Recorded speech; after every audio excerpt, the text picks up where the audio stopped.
कि दोस्तों बहुत दुख की बात है कि गाज़ियाबाद के रहने वाले भाई हरीश राणा की इच्छा मृत्यु के लिए उनके माता पिता द्वारा सुप्रीम कोर्ट में गुहार लगाई गई।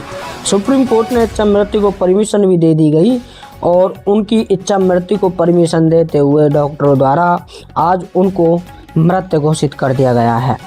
लेकिन इसी बीच मैं आपको ये बताना चाहूँगा, भाई हरीश राणा तेरे वर्षों से बहुत बड़ी बीमारी से लड़ रहे थे, बहुत बड़े स्तर पर उस बीमारी का सामना कर रहे थे, लेकिन उनके माता पिता भी उन्हीं के साथ बहुत बड़े स्तर पर संघर्ष कर रहे थे ताकि हमारा बच्चा किसी भी तरह से बचे, हमारे बीच रहे, इस दुनिया में हमारे साथ मिलजुल कर रहे।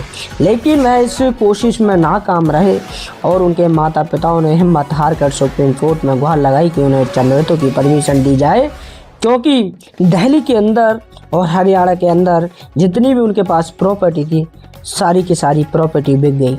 वह हिम्मत हारते हुए सुप्रीम कोर्ट में गुहार लगाने गए तो सुप्रीम कोर्ट ने उन्हें इच्छा मृत्यु की परमिशन दे दी। लास्ट आकर उनका पूरा जीवन समाप्त हो गया।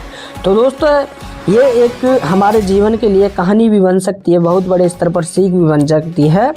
अगर हम अपने शारीरिक स्वास्थ्य पर ध्यान नहीं देते तो बहुत बड़े स्तर पर आप बहुत बड़े कीमती खजाने को खो दोगे।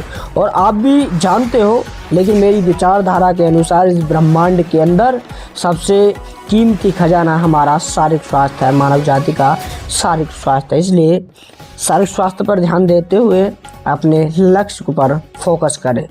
तो भाई हरीश राणा के जीवन से, उनके माता पिता के संघर्ष से हमें बहुत बड़े स्तर पर सीखने को मिलती है और अपने जीवन में सुधार करने को कुछ पॉइंट भी मिलते हैं। इन्हें गहराई से समझें।